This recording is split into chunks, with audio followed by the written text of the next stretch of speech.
Some medicine go down. Walter Bosley, how the hell are you? Doing pretty good today, Greg. How about you? Kuna fucking Matata, man. I'm excellent. I'm very happy that Adam Go Rightly recommended I read Latitude 33 because I really loved it, and thanks for coming on to discuss it with me. Well, thanks for having me on. I appreciate any opportunity to talk about the work. Yeah, man. Well, to kick it off, in the intro I talked about the Disney magic, and your book is called Latitude 33. I'm sure the connection isn't immediately apparent for most people, so let me have you tell them what we're talking about here, and we'll get into some of the details. Why Latitude 33? What's the connection? Well, that's because Disneyland is located physically at the north latitude of 33, specifically 33, I believe, .1881. And this is a latitude that, as the book points out, where a lot of interesting things exist or have occurred. Mm-hmm. There's a zone between 30 and 40 degrees latitude north that, you'll find a lot of interesting things in places. But 33 specifically has a few interesting associations. Dallas, of course, the site of the JFK assassination, is roughly there at latitude 33. And if you're familiar with the essay King Kill 33, you'll know all about the esoteric associations with that assassination. On a lighter note, there's interesting architectural things, and just the book says it's been a while since I wrote that book, a few years. So if I'm rusty on the smaller details, you'll hear me refer to the book. Well, I mean, I've heard that the Bermuda Triangle touches on that latitude. Yes. Roswell touches on that latitude. Yes. So there are some interesting things there. I mean, I live in San Diego. A lot of the book is about Southern California.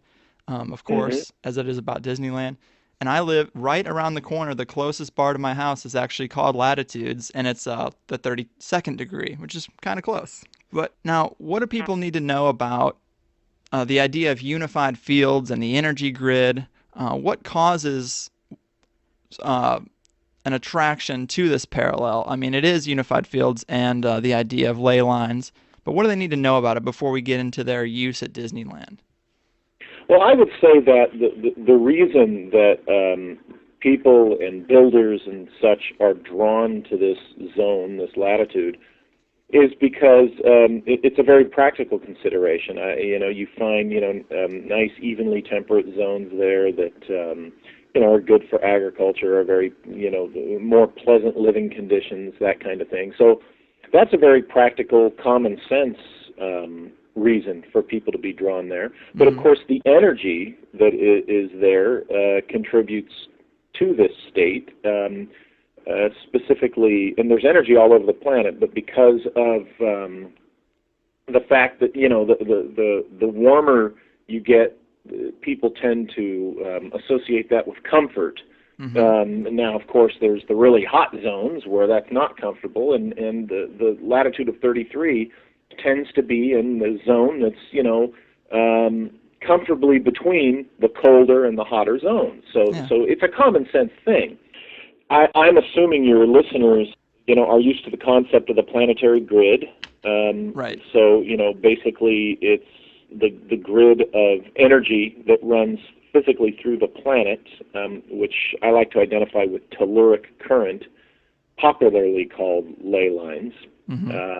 And this is something that engineers are aware of, and different engineers take advantage of it in different ways. This is, it seems like it's been known about for a long time. A lot of people bring up the idea of ley lines and energy grids when talking about like lost knowledge or ancient technologies. Do you think there was a time when these nodes on the grid were harnessed more regularly? Like, aren't a lot of ruins and structures on these cross sections? Yes, you do find ancient ruins, ancient structures conspicuously located where these energy lines and energy nodes are. So it strongly suggests that this was a much more commonly known what's the word, phenomenon, Yeah. physical phenomenon, and used in ways a little more overtly than today. As the book goes into it, I believe, if I recall right, that book, because my book right after it gets into it a little more. Mm-hmm. The builders of the telegraphy system, the old telegraph system of the Old West, and the 19th century thing, they were very much aware of this, and they actually tapped systems of telegraphy into this ground energy, because it's an ELF, an extremely low frequency current, Mm-hmm. and it would boost. They would post their their telegraph lines along these lines, where and they had their methods of knowing where they were at, finding where they were at. But you also find where engineers place hospitals and airports and military bases and radio stations, Mm-hmm. because they're aware that this natural telluric current can boost the various processes involved in those types of structures and institutions is the Mm-hmm. word I'm looking. Well, It assists in healing. It boosts communication. And all these things. Railroad lines also have a tendency to be built along these lines. The physical railroad tracks and such. and So. it is odd that it does seem part of that hidden knowledge, in the conspiracy realm. My gentleman who does the geomorphology, so to speak, if that's what we call it, what he does, he considers it an open secret amongst engineers. Mm-hmm. It's just something that the public finds hocus pocus because they're generally not aware of it, and then when they find out about it, it just sounds like magic, which, Arthur C. Clarke said any sufficiently advanced technology would seem like magic, and that's what this is. Mm-hmm. And you mentioned military bases was actually my next question, because you've worked with the military and government for a long time, and I've heard it Mm-hmm. suggested that the U.S. places their bases on this grid, and some of the wilder stories are that they do this so they can control and lock down the occasional multi-dimensional portal that opens up along these lines on the Earth. Have you heard of that at all? What are your thoughts on that? I've heard of it, and my opinion is if anybody's going to have any kind of control to access these things, it makes sense that it would be, that the military would be involved in that. So sure, I mean that makes logical sense. Mm-hmm. Whether we can prove that or not is a different issue, but that does make logical sense to me that they would and they do. I've heard that idea used to explain the presence of Bigfoot, the Loch Ness Monster, flying saucers and ghosts. Mm-hmm. I know you're familiar with Nick Redfern. I just had him on recently. His most recent book is The World's Weirdest Places. It's kind of along the same lines as that there are weird places that attract a strange phenomenon. Yeah, I'm in agreement with you. There's something to that. Well, where would you suggest? Because I love the paranormal. I love the conspiracy world and all the mystery around it. But I've never had much of a personal experience. And if there were a place to go to, increase the chances of that, I mean, would you have a suggestion? Oh yeah, there's any number. But my first question would be, do you feel you are? Do you think you are truly prepared for it? Because I'll tell you, it's I don't like to call it a Pandora's box, Right. but it's similar in idea, because once you walk through or open certain doorways, there's really no turning it off 100%. So you have to really think about that. These are the kinds of things that can separate you from others in the day-to-day experience of life That is in true. reality. Not that things are going to be floating around your head constantly. The presence is most of the time a lot more subtle than that, but it does change your perspective on what reality is. It changes your values in some cases, and it can, this has not happened to me, but it can potentially, it can end friendships. It can affect close relationships, that kind of thing. It has affected mine to the extent of I know who amongst my friends and family that I can talk about certain things and who I cannot. Right. Because they can't handle certain things, or they just don't want to accept it. So you have to be prepared. You have to consider all of that before you would go looking for these things. At times it'll be a handful, but you're in the San Diego area, you Correct. said. Where specifically? Pacific Beach. Oh, you're at PB, okay. Mm-hmm. Well, I would recommend spending time. Do you spend much time in Balboa Park? I've been there. Yeah, I know Balboa Park pretty well. Spend more time there. Yeah. And also pay a visit to the Cabrillo Monument on Point Loma whenever you get a chance. Yeah, there's some monotonous stories going on over there. My current research and some of the stuff I talk about in my book after Latitude 33, Empire of the Wheel, gets into that a little bit. But since you're there, and I would recommend spending more time at Balboa Park. Go over there and pay the occasional visit to the Cabrillo Monument. You're not going to see anything overt, but these are places where the energy flows very strongly, and this is one of those things where it's essentially the more exposure you get, the more exposure you get, Mm-hmm. if you catch my meaning. And it takes a little time for things to, I guess I'll use the word manifest. Right. That's really the best word. I would say I'm pretty ready for an experience. I mean, of course, you can say that as many times as you want. Yes, you. But I've had some strange experiences with psychedelics. I've tried to induce it that way. You're wasting. You know what? I'm not saying you're wasting your time when you do that, but that's artificial. You think so? Oh yeah, it's artificial. Have you had a serious psychedelic experience? No, I've never needed to. From the time I was a young kid and the time I was a teenager when I had an enlightenment experience, I've never needed, well, let me put it this way. I've never needed substances to have a psychedelic experience. And that's a fair point, and I have friends like that as well. And I did question the validity of the experience before I had it, but post experience, I feel like it's kind of trying to explain the color green to a blind man. It's like it is pretty realistic. I would equate it to, I have friends who meditate and wade into the waters, and a good psychedelic trip is like diving off the high dive. But to get back to the book, Latitude 33, the idea of ley lines and the energy, another thing that happened recently, right before I started reading your book, I was watching an alternative documentary on the Nazis and their sort of fringe science, involving earth harmonics and stuff like that. And in your book, you touch on that a bit too, mainly on the Nazi bell. What can you tell people about the stories of the bell?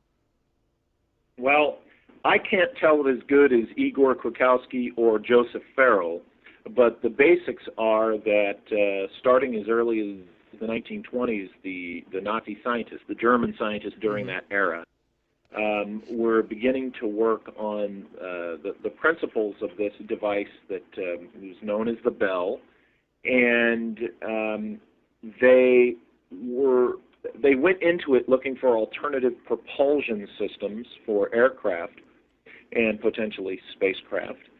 And what they discovered was a much more comprehensive technological potential, or technology, say.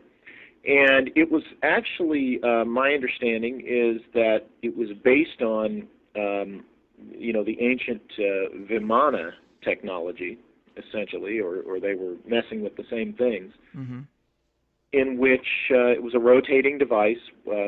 One part fit inside the other, and it counter-rotated, and there was a layer of a special mercury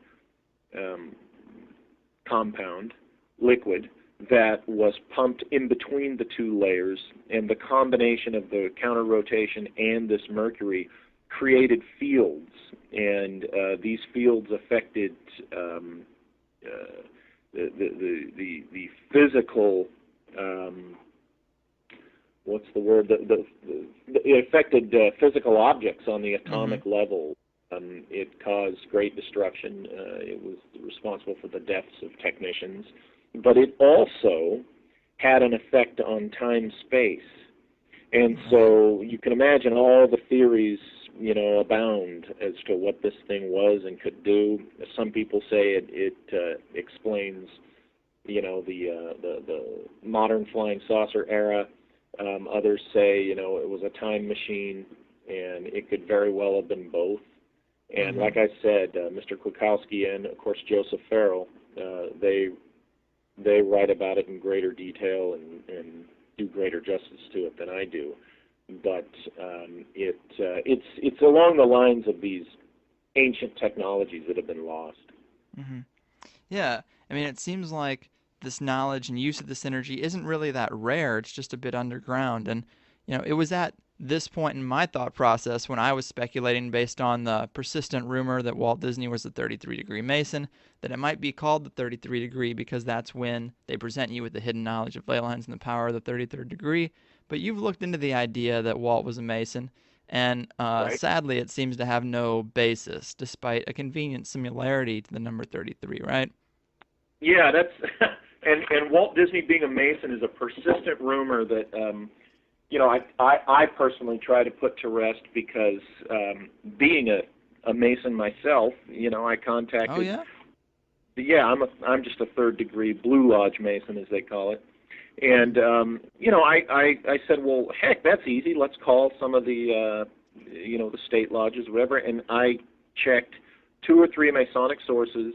They came back and said, no, Walt Disney was never a Mason, never raised in a lodge, nothing. He had been involved in DeMolay when he was a teenager.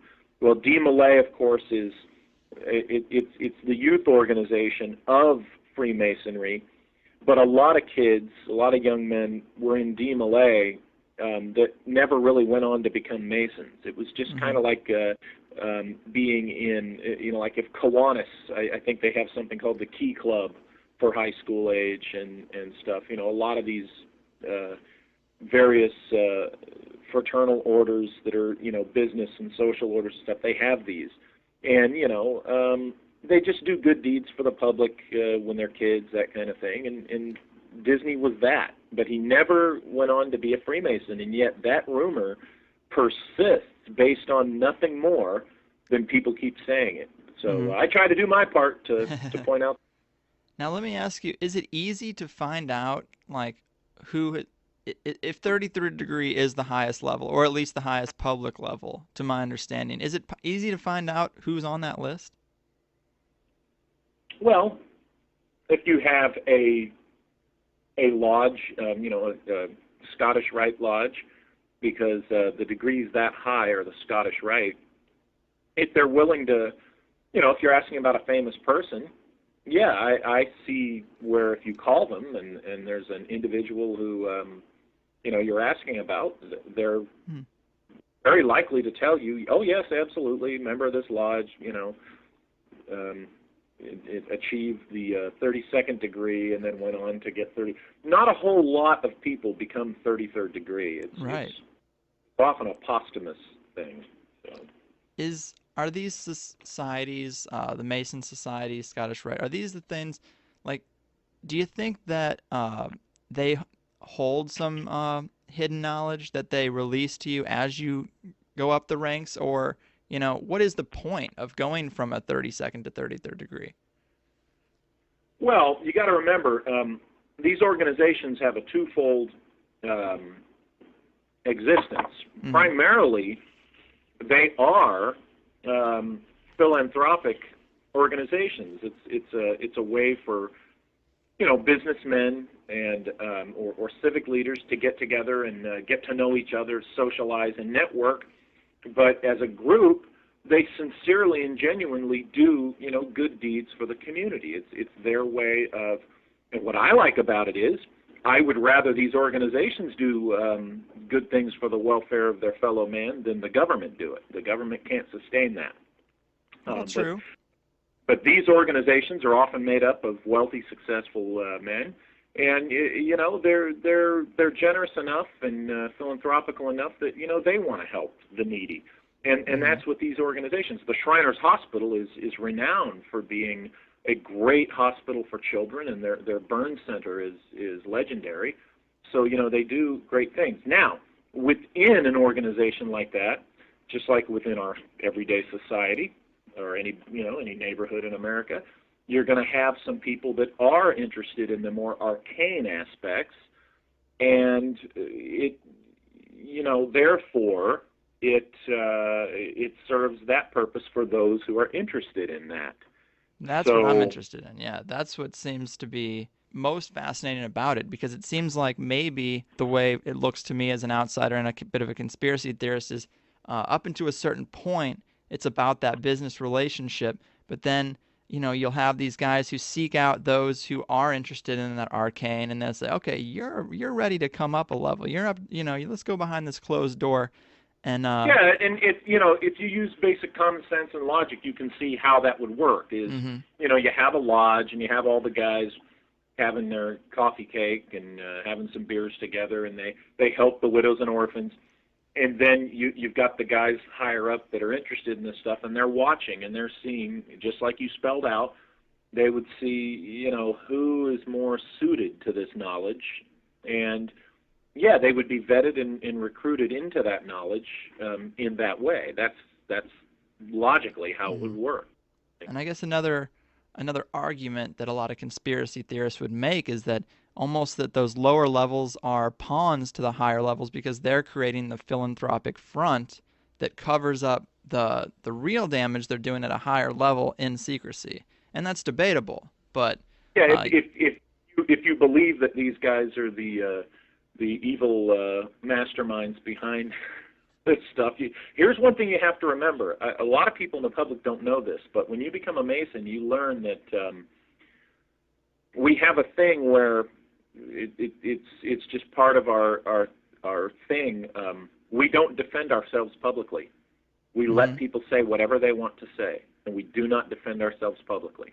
No matter how heinous it is, in Masonry, you just let people who essentially don't know what they're talking about, run their mouths and say whatever they want, and you don't openly defend yourself, because throughout time, Masonic lodges have had to go underground, and then they, are public. We've been in a public phase for a while, greatly, because, here in the States, politically things were different, but, over in the old world, in Europe, when you had the Vatican with all its power, if you want to look at an organization that's being a mastermind behind certain things, as we know, we got to look at the Vatican also, and it's legendary how much historically the church has hated Masonry. They used to excommunicate just on if a Catholic man joined a lodge, he was excommunicated. So a lot of what a lot of people don't know is the material that a lot of our present day conspiracies are based on. This is stuff that was made up out of whole cloth by the Vatican back in the 19th century, just to slander Masonry. Stuff that wasn't true, because they didn't want their males joining the lodges. Yeah, there doesn't seem to be anything innately wrong with knowing about archaic symbolism and ley lines and principles of engineering that are inherent to the earth, the sacred geometry kind of thing. Doesn't seem to be anything wrong with that necessarily, but I think where people get paranoid is that archaic symbolism is affecting you on a subconscious level, that you're getting into the realm of mind control almost. You're right on that line. At least that's the perception. Well, there you go. There's a perception, and I was in a profession where, let me put it to you this way: a phrase that I absolutely despise that people love to use is "perception is reality." Ha ha, bullshit. Yeah. In my profession, perception was usually a mask created by somebody who was hiding something. Yes. And that's what I discovered, is perception isn't always reality, and people need to remind themselves that. But going back to perception of Masons, what if the application of these symbols, what if the manipulation of the public consciousness through the Masonic symbols or the Masonic use of symbols, what if that wasn't so much a manipulation or a control as it was an enlightenment?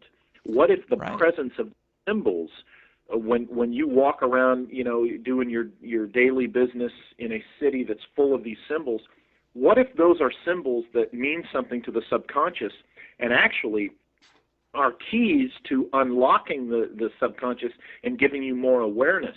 And this, I argue, and I'm not the only one, but this, I argue, is why organizations like the Vatican powers and other true tyrants are against Masonry, because they know that these things free the individual, and that's what they're scared of. We live in an era right now that preaches the collective, and I'm telling you, that is dangerous. That's who you got to worry about, are the collectivists. Masonry has always been about the enlightenment of the individual. When you really dig into it and really know what you're talking about with Masonry, and when Freemasons put these things out in the public, it's not to control you, it's not to hypnotize you into a zombie state. It's quite the opposite. It is designed and it's intended to open your consciousness and make you more aware, and what that does is that sets you free, so to speak. That's an interesting perspective, and I don't necessarily disagree with it, but I guess people would say, well, then why the secrecy? But then you'd have to say, well, because there's a lot of knowledge here, and if you don't know it, it's not going to benefit you. Well, I'll tell you why the secrecy. It's just the same reason why I quit talking about certain personal experiences in interviews and in my books. I realized why, and I don't want anyone to get offended, but this is the best phrase to put it.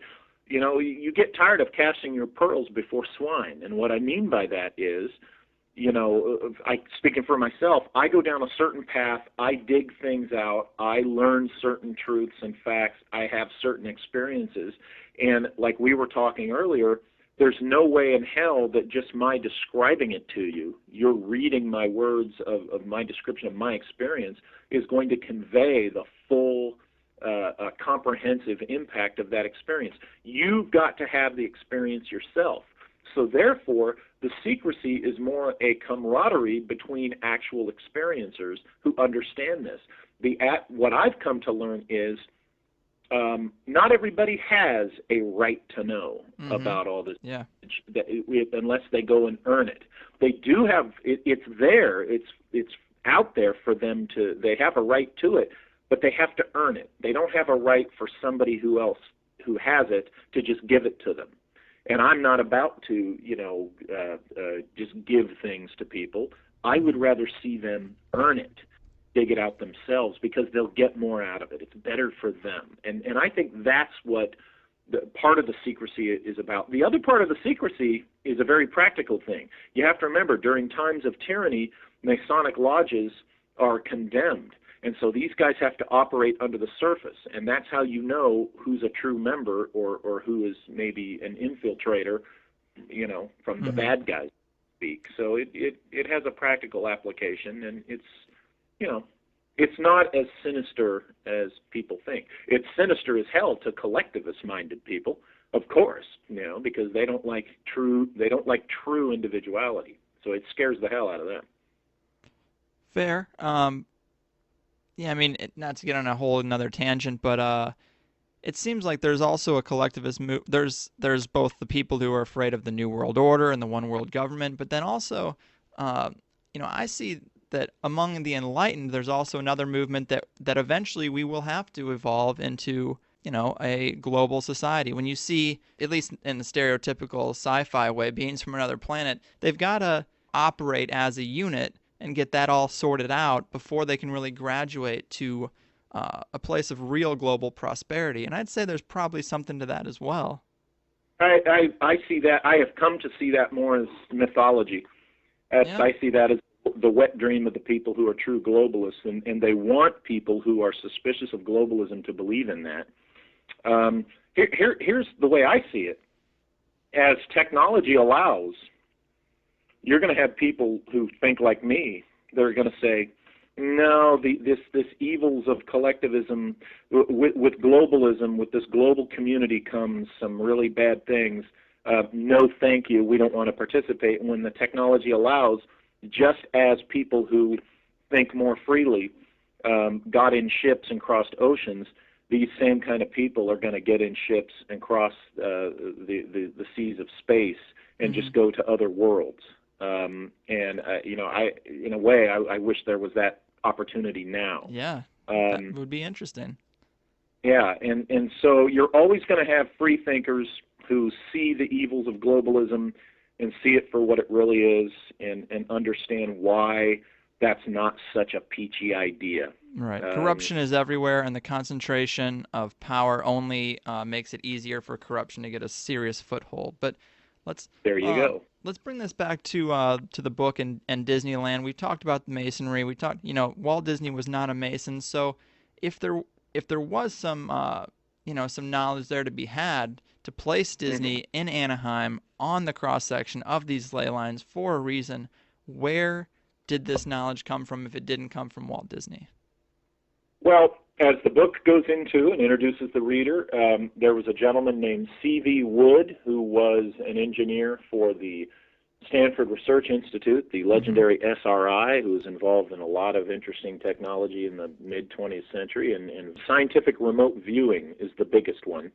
That's, the people are familiar with the stories of the unit that employed Joseph McMoneagle and all those guys who are able to, essentially remote viewing is when you can open up your consciousness and describe places that are miles away from your position, thus remote viewing. And certain guys, researchers at SRI, were involved in the creation and development of the protocols that are used in this remote viewing concept. And that's probably what they're presently most famous for as far as what we would call paranormal. But there was a gentleman working there in the 50s, C.V. Wood, who was very interested in psychic phenomena and such things like that. And along came the Disney brothers, who came to SRI for much more mundane consultation regarding where to place their amusement park.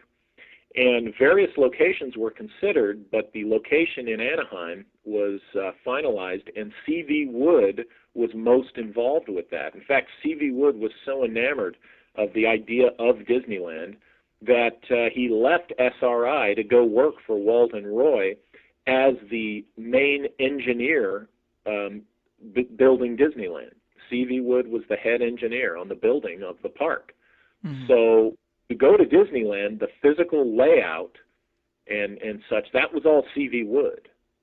He's the one who came up with that, and so therefore, as the book details, he's the one who placed the carousel on the intersection of ley lines. He's the one who shaped the park physically, placed it, he dug a bowl out of the earth and such. So all the things talked about in the book, as far as Disneyland being a psychotronic device, that can be credited to C.V. Wood.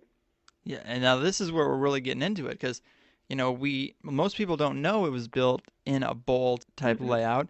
And we talked about the Nazi bell, we've talked about the harmonics and the energies of these ley lines, and it seems like your hypothesis is that the carousel itself is a spinning metal device located on the cross-section of these ley lines in its bowl. This is almost creating an energy bubble, or at least that's the theory, correct? Right, yeah, and it doesn't have to be metal, by the way. In the case of it just is a rotating device.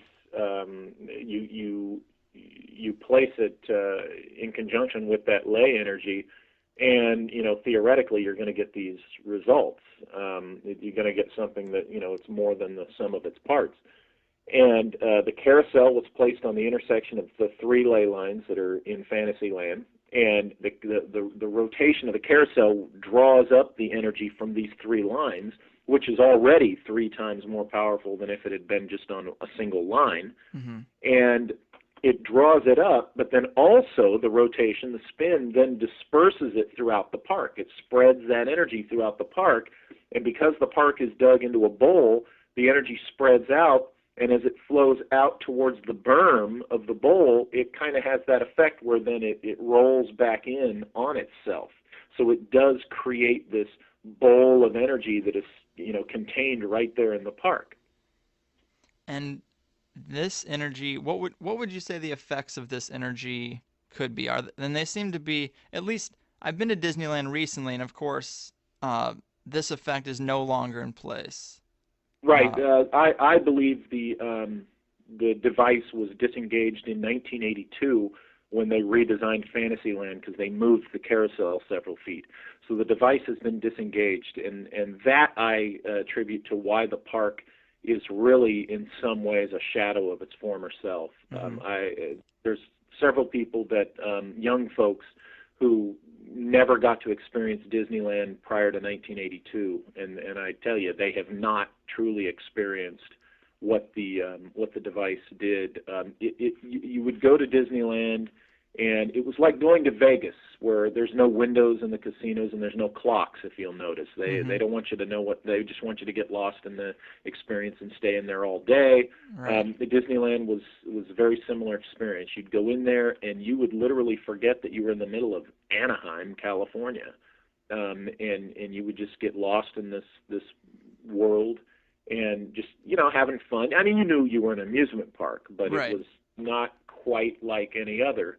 And I theorize, I present the idea in the book, the evidence that was a result, that was the intended result, I'm convinced, of this device, was just to enhance the personal experience of being at the park, Mm-hmm. a totally benign goal, objective. And so at the very least, you've got that as the reason why this was built and what its intention was. Now, on the other end, depending upon how receptive you are as an individual, psychically and such, the experience can be quite esoteric, so to speak. It can manifest things beyond just a good feeling, as I experienced, and the book goes into greater detail on.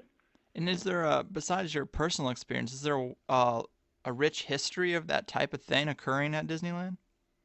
Well, we know that there are stories of ghosts, and as the book puts it, and you mentioned earlier, these places could be doorways, maybe, that it opens Mm-hmm. doorways, this technology. Now, after my book got out there, I had some people contact me, indeed saying that they had some similar experiences. And, in talking with these people, you can pick out the ones that are just bandwagoners and the ones that are, sincerely, have had these experiences. So yes, I would say based Mm-hmm. on that, there are people that have been having experiences. And again, the cutoff is 1982. With the device disengaged in 82, what I'm talking about, It's kind of sad. past. It can't happen. Right. Now whether Today they it's did just it on pure capitalism. It is a soulless place. It's just a Oh, you're right. thin gloss of I hate paint. I'm a capitalist myself. I don't think business is evil, but I do think that what they've done is every new attraction has to be tied in with a product. Walt didn't always do that. In the old days at Disneyland, not every attraction, it might have been tied into a sponsor, but that's how he got the place built. See, people don't realize that. Some people that would be critics of the place, they would go to Disneyland in the old days, and it was the General Electric Carousel of Progress. Well, it wasn't just, hey, let's build something to sell GE appliances. Walt and Roy and this was C.V. Wood's idea, by the way. He got Walt and Roy to go to General Electric and say, we need X number of dollars to build this really cool attraction. And GE said, oh, okay, that's cool. And the Disney said, and you can put your company name on it. We don't care. And you can showcase your future technology. Same with Atlantic Richfield, which we now know as Arco. They went to them and said, look, we want to build this thing called Autopia. It's a fun car ride, and would you guys pay for that attraction? And they said, yeah, we'll invest in that attraction, sure, and you can put your name on it. So it was the Richfield, sponsored Autopia. So this was not an evil, sinister, conspiratorial thing they were doing with these companies, but so to me, that's the positive example of, that was not an evil capitalist thing. That was a good capitalist thing in that case. But I totally agree with you. Now, everything in there has to be, pushing some product. Right. For instance, a marine voyage, they didn't need to make that the Finding Nemo ride. Walt didn't have the submarine voyage tied to any of his movies, and he could have had it tied to 20,000 Leagues like it was at Disney World, but he didn't. But the guys in control in recent years, it's got to be selling and pushing something, and you can see it and you can feel it in the park that it's just not what it used to be, and it's way too expensive to be worth going. And they're ruining the park. I agree that it is not. It doesn't seem special. There is a tendency for people to remember the good old days, but I think that really does apply to Disneyland. And I guess you would suggest it was the moving of this device, the carousel, from the ley lines that maybe put it on that path of losing its magic. Yeah. See, the whole park is the device itself, and the carousel is the operative piece that makes it all work. And I argue that if they moved the carousel back to its original position, that the device would become operative again. It might start affecting the consciousness in a more, I guess, slightly euphoric, more positive way, more enlightening way. Yeah, absolutely. Absolutely. C.V. Wood did this for positive reasons, and I'm convinced. And this is a good thing. My experience is, people can read in the book. I see that as it was totally a good thing. It was an amazing thing. And this was not to, mind screw anybody or turn people into slaves. That's ridiculous. I mean, think about it. That wouldn't have served any purpose. I mean, Walt Disney was an entertainer. He was a showman. He wanted people to enjoy his park and come back again and again. And you know what? Yeah, maybe he wanted them to be in the mood to buy more popcorn and get a T-shirt or a stuffed animal or something, buy more tickets, buy more rides. You know what? We live in a time where everybody wants to demonize business, and I reject that. I reject that. That is absolutely ridiculous.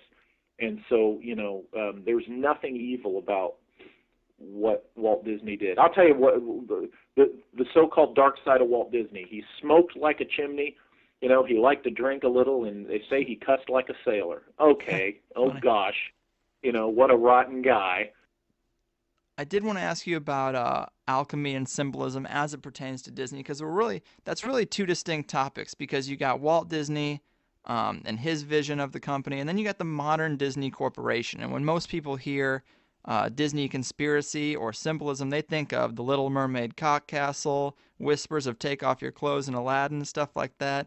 And I've got a big interest in those more modern hidden messages and what type of effect, if any, they could really be having. In my opinion, I've looked at those situations, and I found that I've separated the wheat from the chaff, the stuff that's not true from what is true. And what I've found, and convincingly, is that the people that have done that have been disgruntled employees or smart-ass employees who thought it would be cute because of personal issues with the company. I don't think the guys that have been doing the more negative aspects of running the company, I don't think they're, when I say not smart enough to do some big sinister thing, it's because I don't think they're the kind that care about these esoteric things and are aware of this. Haven't been tuned in.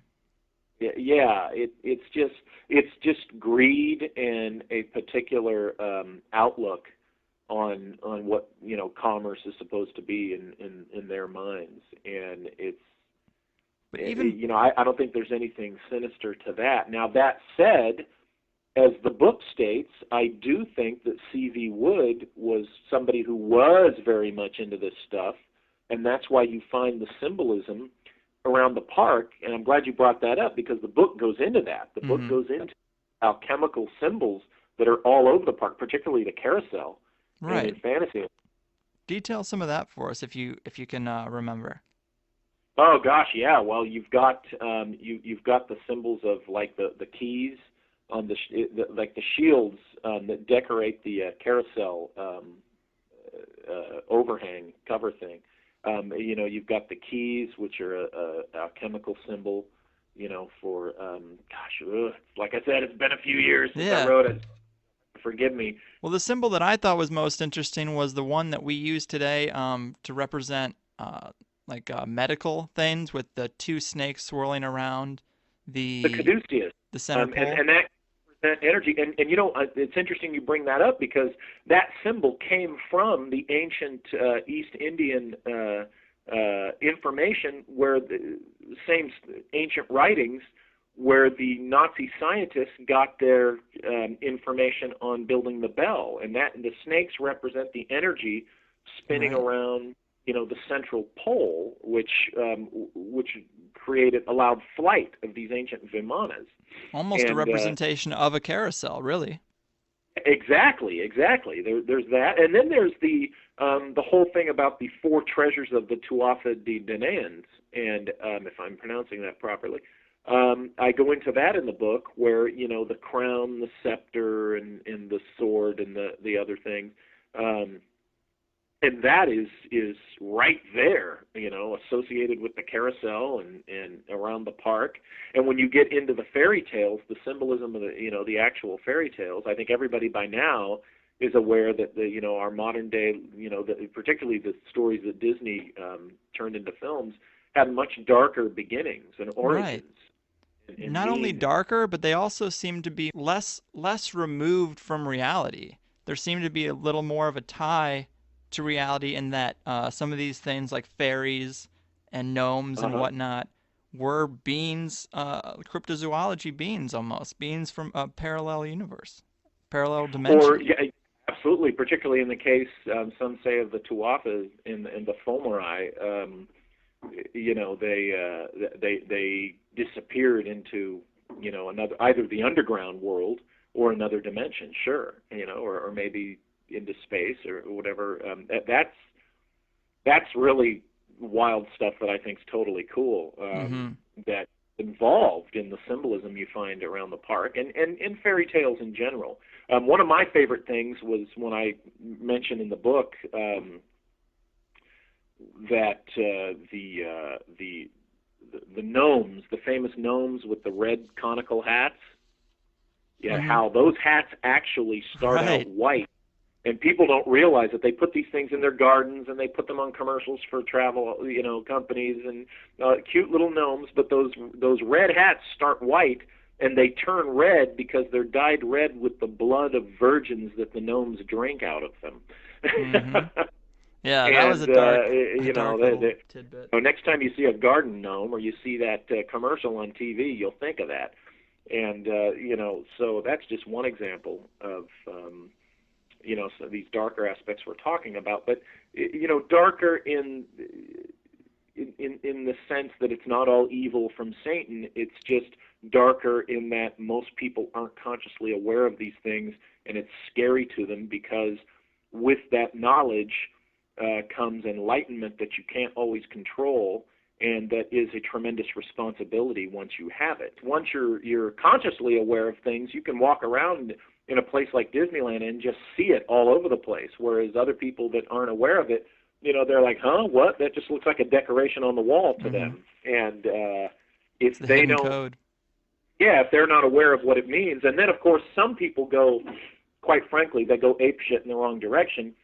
Once they learn that something has a meaning to it, or they simply learn the meaning of something, they go crazy and think, oh my gosh, the overlords are doing this to drive us into the New World Order, and it's okay.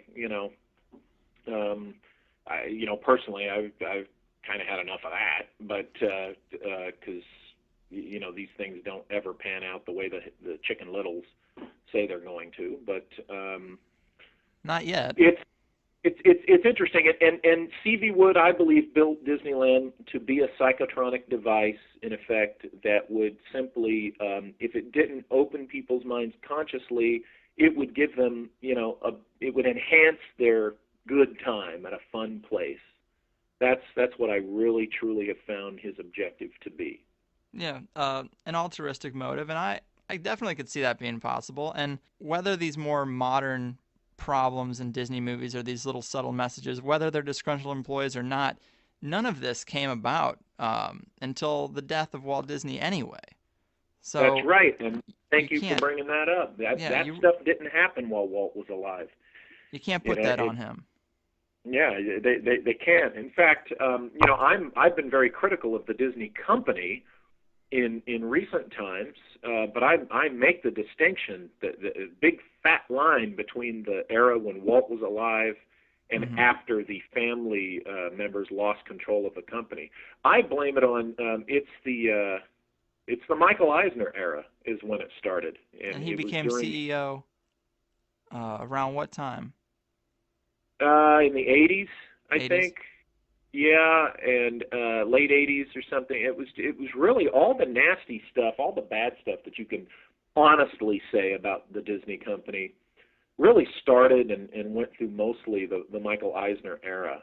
I mean, he's the guy that had the reins that has made the park way more expensive than Walt ever envisioned. He's the guy running the show when here's the thing, you got to understand. How old are you, Greg? I'm 27. You're 27, you're a youngster. I'm 49, okay? Guys like me and Adam, we remember what Disneyland used to be, and you would go to that park, and once it got fully up to speed, you'd go to that park, and there was never a dead zone in Disneyland. Every corner you went to, there was something there, and it was well maintained, and it was just even if it was just a pleasant, quiet little back corner where the little motorboat rides used to be, it was always well maintained. It was cleaned, and in recent years, Tomorrowland, and I talk about this a little bit in the book. Tomorrowland has become like the back room in your grandma's house, where just crap is stored and nobody goes in there. I see that everywhere. And you go to Disneyland now, and I actually see rails that have grime built up on them and paint chipped off. I got to tell you, Greg, never was Disneyland ever like that. They would every night clean that place, and if paint was chipped, it was fixed within 12 hours. I mean, you just never saw that. And in the Eisner era, the emphasis was not put on the parks. It was like, to hell with it, and let's crank up the ticket price, and people will still flock. And and do, but it's way too crowded. It's way too expensive, and it's just not up to par what it used sad. to be. It's sad that I'll never really be able to experience that, but I guess to support my conspiratorial and anti-capitalistic view, I would argue that the wrong side of business, the wrong type of capitalist, always gets a hold of something and ruins it. And this is a prime example. They often do, let's say.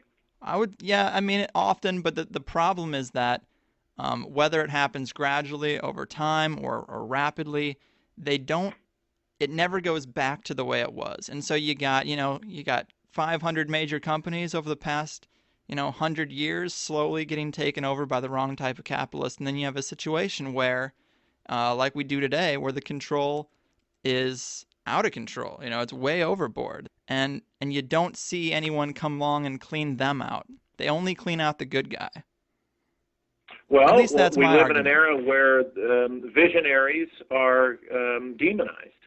Walt Disney was a visionary, and we live in a society where we can't have visionaries, and that's the collectivists are scared to death of the individual who is truly a visionary, because that individual can do amazing things that does not serve the collective. Right. Just go And man a cash register and shut the fuck up.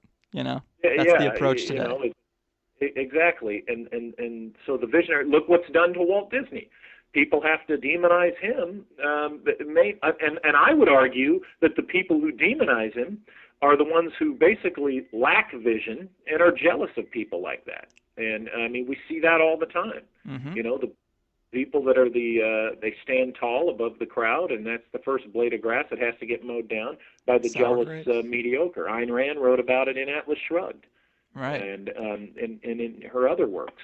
You know, it's George Orwell wrote about it when, you know, I think it's 1984, where, you know, people are forced to wear, you know, people with good vision are forced to wear glasses that, you know, bring their vision down to be, you know, everybody's forced to be mediocre because, Mm-hmm. God forbid, we hurt someone's feelings.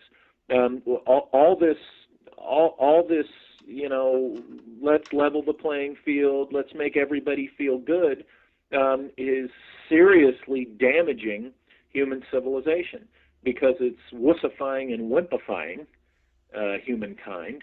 And let me tell you, that is every bit as sinister as anything a corporate guy is doing, because the goal of it is to turn everything into a big global new world order where everybody's more easily controlled, because, you know, the people who stand out will be afraid to stand out, or if they do, you know, their head gets chopped off.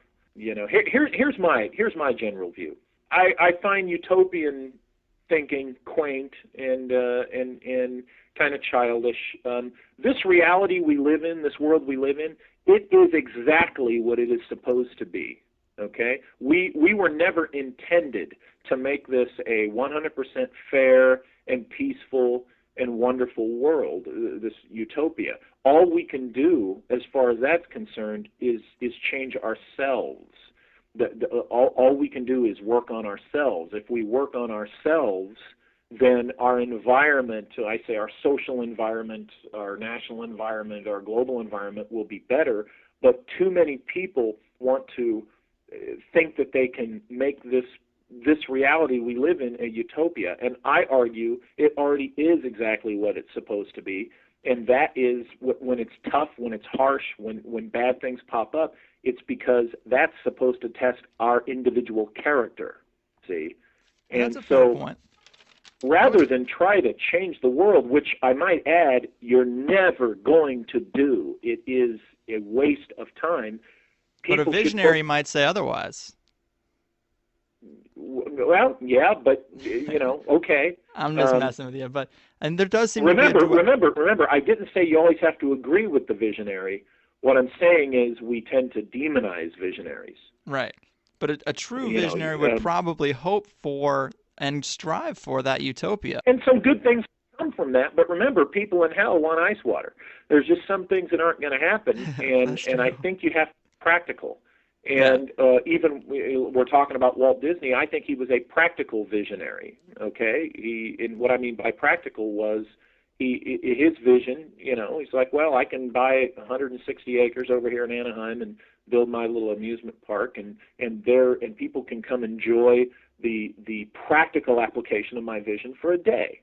Yeah. And what they take from that, you know, and if you put that out on the macrocosm, you know.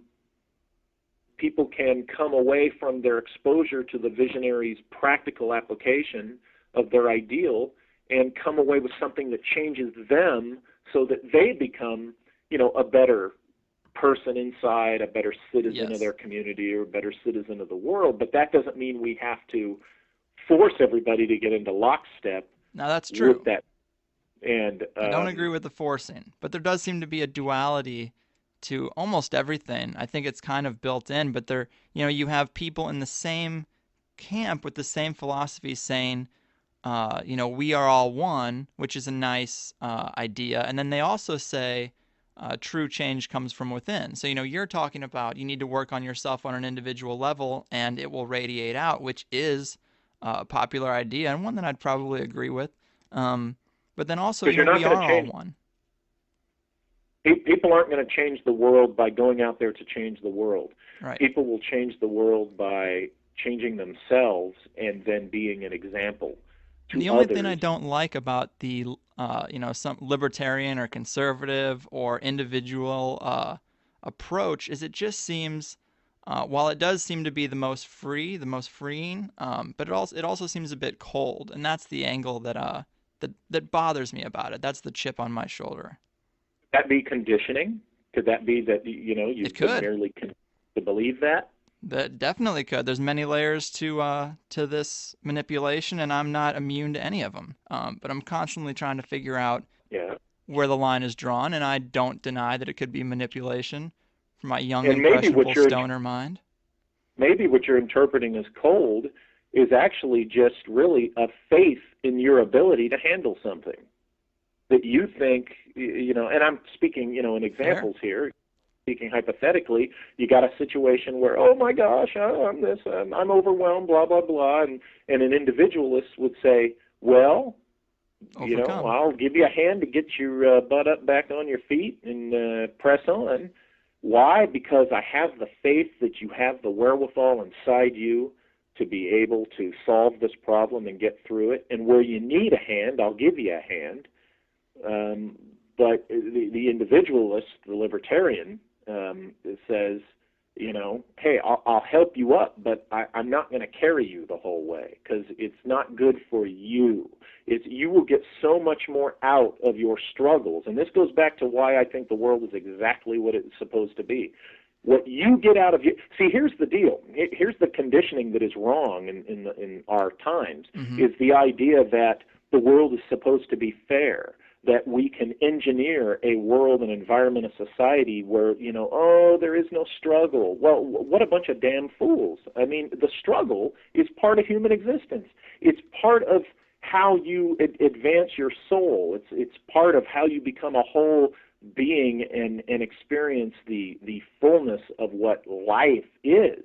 I do see that struggle creates strength, and it's almost a necessary part of that strength creation. But this pull yourself up by your bootstraps attitude is being preached by a corporatocracy that is at the very same time undermining our ability to do that with lower wages, stealing pensions.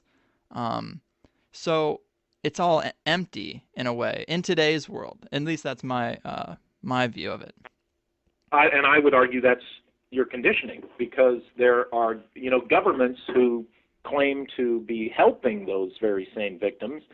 They're not doing anything better by making welfare and the dependency state more easily available. People just say, well, why should I bust my ass to improve my lot when I can get up to the equivalent of $40,000 a year on food stamps and all this other stuff? I'll just kick back and collect my stuff from the government, and they don't advance that way either. So here's the thing: both sides do nefarious things, right? Right. And Agreed. it's hard for some people to know what's the good guys, what's the bad guys, and I argue that there's bad on both sides, and that's Also why agree. it to the individual. If you want to really know what's going on, if you want to be able to see the good guys and the bad guys and see who's doing the nefarious stuff, you owe it to yourself to enlighten yourself. And that's why, bringing it back to this, the more time you spend enlightening yourself on that esoteric level, the more you're going to be able to see things for what they are. And believe me, I have my things that I'm critical about in the capitalist world. But here's what life has convinced me of: that, like it or not, for all its imperfections, the free market and commerce and trade, these things that are in capitalism, Mm-hmm. these have been far better for humanity on the good things than the other way has ever been. And if you really look at history, honest history, you'll see that's true. Now, does that mean, people take advantage of it? Of course they do. This is why we have, laws, and this is why we have punishments. And, when somebody breaks the rules, you punish them for breaking the rules. But you don't throw the baby out with the bathwater. You go to a hospital, right? A hospital does great things. Well, you have a couple of doctors there that are doing rotten things. You don't outlaw hospitals just because a couple of rotten doctors. You take the license away from those doctors and you never let them practice medicine again. But you don't close the hospital down. Right. Yeah, that's fair. People see the evils. They see some bad eggs doing stuff in business, so they want to shut down capitalism. They want to tear it all down. Well, that's foolish, to put it in a word. And this is all part of the Enlightenment thing. You know, you get out there. You start looking for the big truths and understanding, you know, these esoteric things, and the everyday things will even become more clear to you.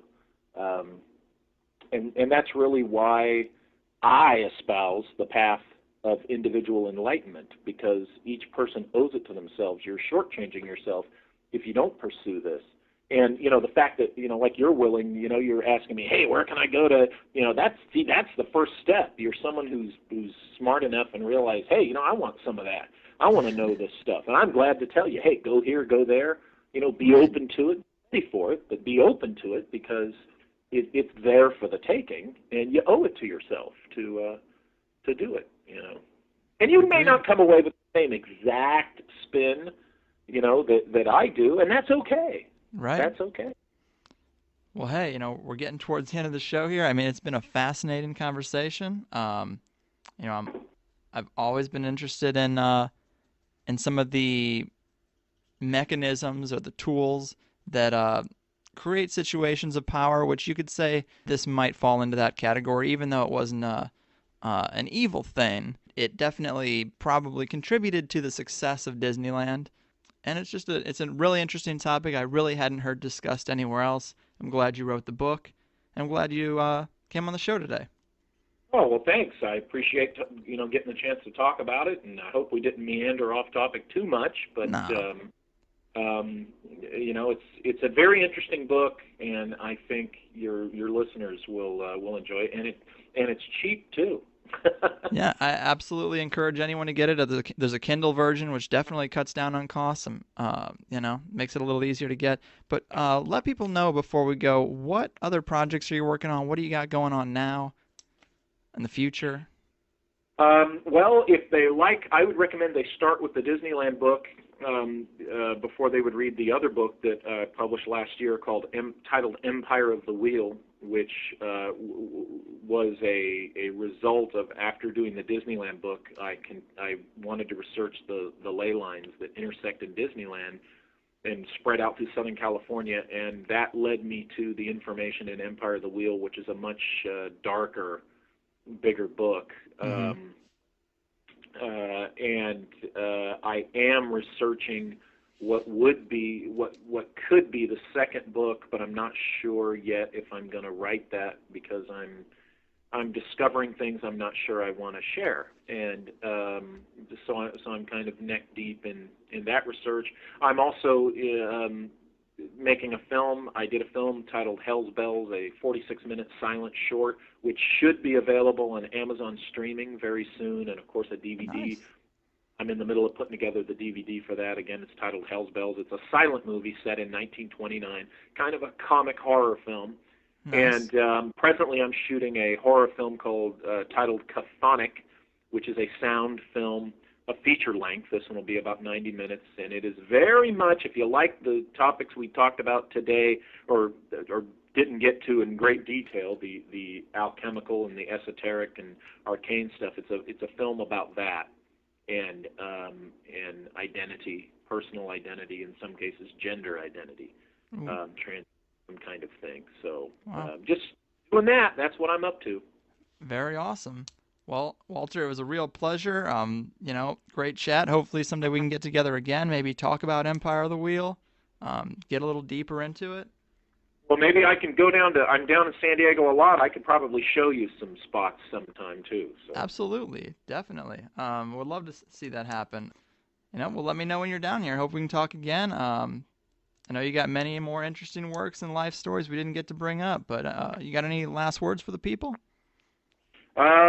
You know, just get out there and, you know, rather than read, I know I just said read my book, and I want you to read my book, but remember, ultimately, after you read the books, I strongly recommend people just get out there and find out things for themselves. That's All right. ultimately where you're going to learn the most. The books are a good